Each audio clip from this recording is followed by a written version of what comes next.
What happens if the richest man in the world plays a game of chess against the greatest player of all time? In this video, I'm going to show you the fascinating game of Bill Gates against Magnus Carlsen, played back in the year 2014. But before I'm going to show you that game and teach you a number of things like how to play the opening, how to spot tactical patterns and so on, I would like to thank you all for helping the channel to grow. But if you haven't subscribed yet to the channel, please don't forget to do so. It will help a lot. But also you can turn on the notifications by hitting the bell. You can leave comments below the video. You can give a like. You can share and spread it among your friends. Any bit will help the channel to grow, and eventually it will also give the possibilities to produce more videos like this. So if you like it, help us more. Back to the game. It's the game of Bill Gates against Magnus Carlsen, and it was played in a talk show in London, 2014. Bill Gates is a reasonable chess player. In fact, he is not. He knows the rules. He knows a bit how to develop his pieces and so on. But he's playing against the greatest player of all time. So why would this game be interesting? Well, there's always this interesting factor. You can add time to the game. And Magnus said, give me 30 seconds and you can take as much time as you want. So Magnus, playing with the black pieces, has a small disadvantage of not starting the game, but well, he accepts that. The black is absolutely fine, of course, but time is a factor. He has only 30 seconds to deliver checkmate. So it would also be interesting to understand that he cannot just play in the same way he would play against his main competitors. He needs to take more risks and tries to launch an attack as quickly as possible. Let's see what happened in the game. Bill Gates placed here the move 1e4. This is definitely the most common move. You put a pawn 2 squares in the center and opening up the path for your bishop or possibly even the queen.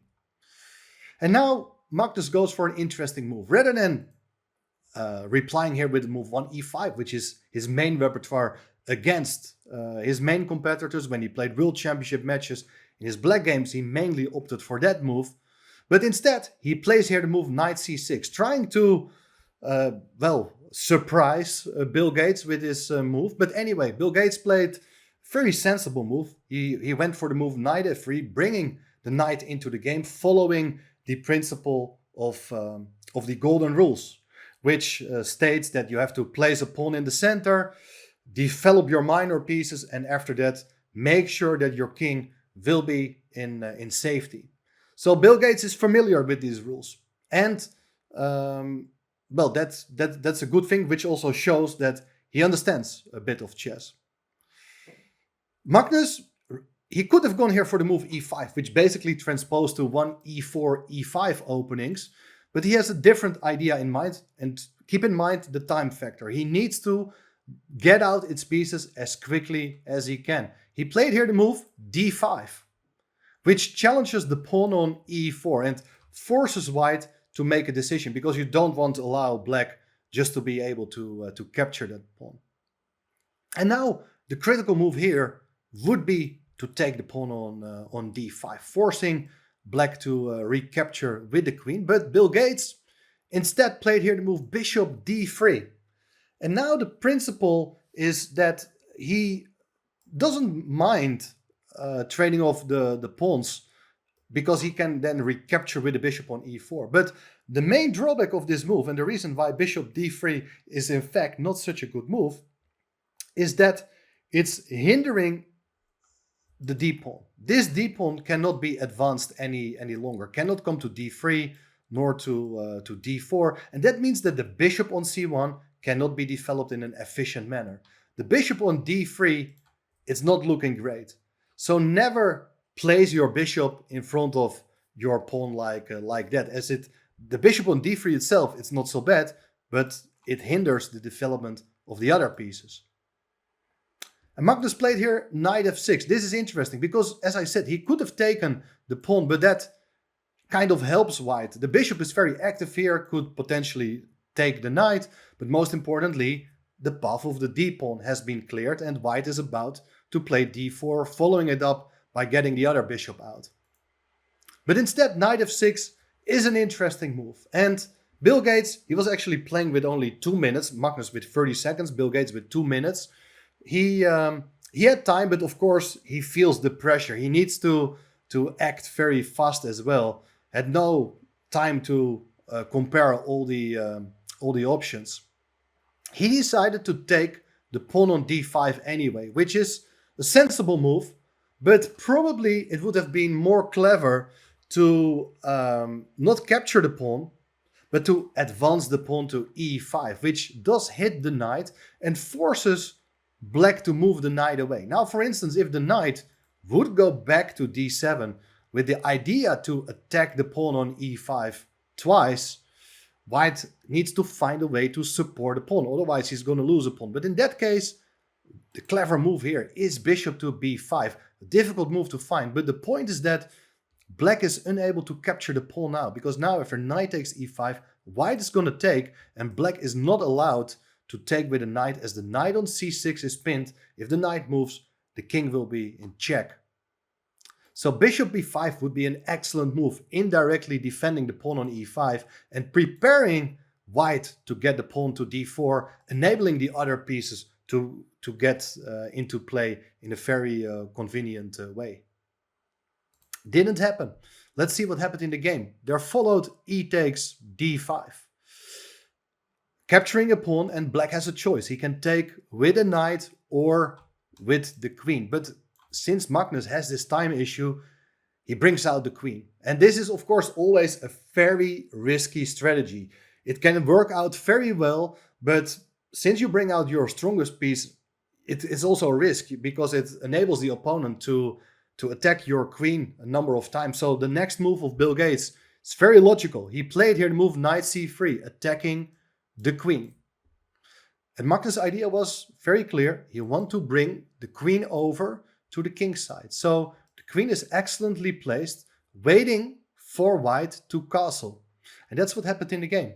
White castled here, which is, of course, in line with what you're supposed to do in the opening. You're bringing out your minor pieces and then bring your king into safety. That's all absolutely fine. But once again, I really dislike that bishop on d3. It's not doing well. It's not doing anything. In fact, it obstructs the d-pawn. And now after black's next move, bishop g4, black is building up the pressure against that knight on f3. The knight cannot move. If the knight goes away, the queen will be taken. So this is looking very threatening. And the question is how to deal with it, with this kind of pressure. Well, objectively speaking, the best move here for white is to admit your mistake earlier. But this is such a difficult thing to do. To play the move bishop e2.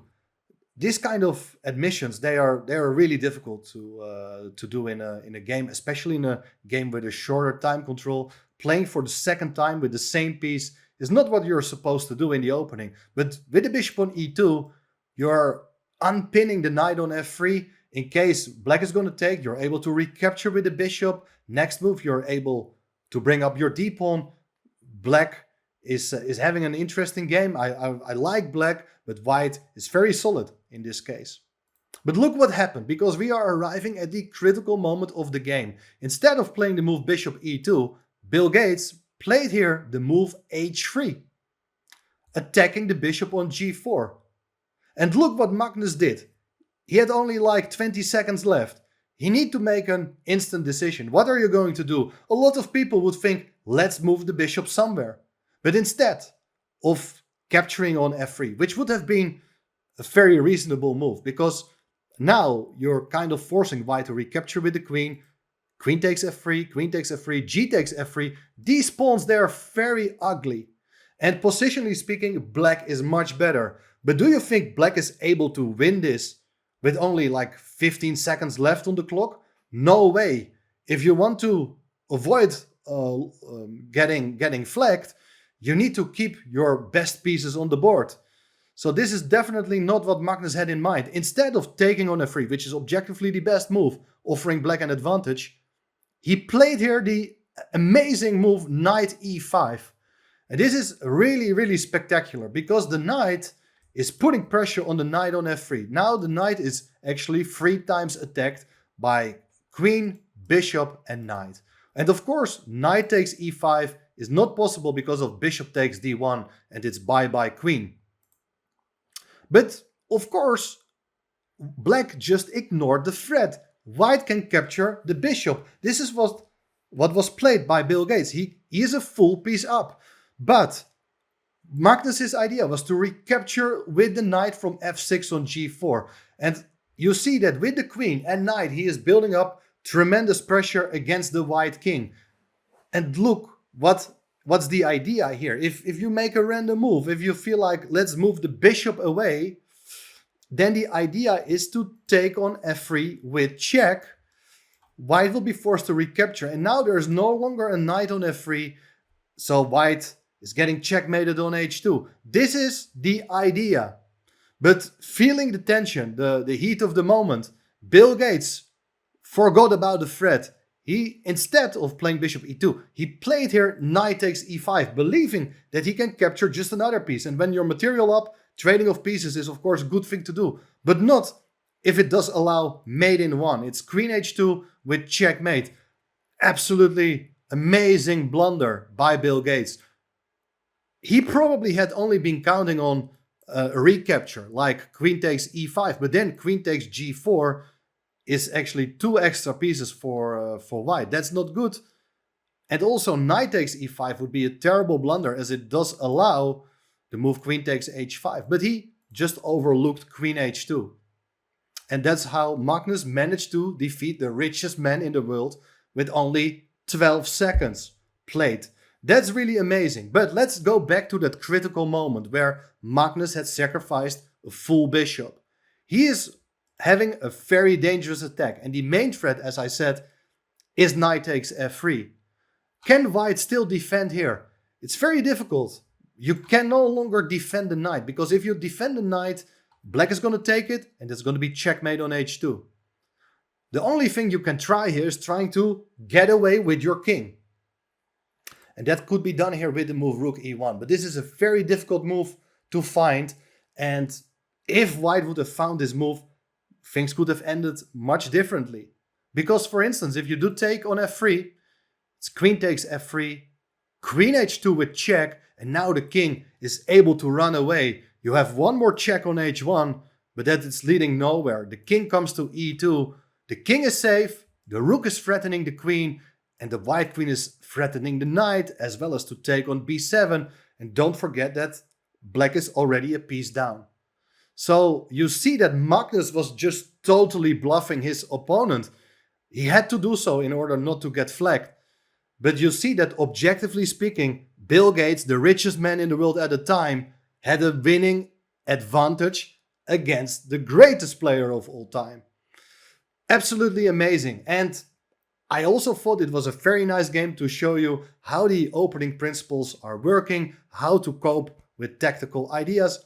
You see that Magnus' strategy to bring out the queen very early worked out very well, but objectively it may have just backfired. If you like this video, don't forget to give a like, share it among your friends, and don't forget also to subscribe to the channel to see more videos like this. Hope to see you soon again.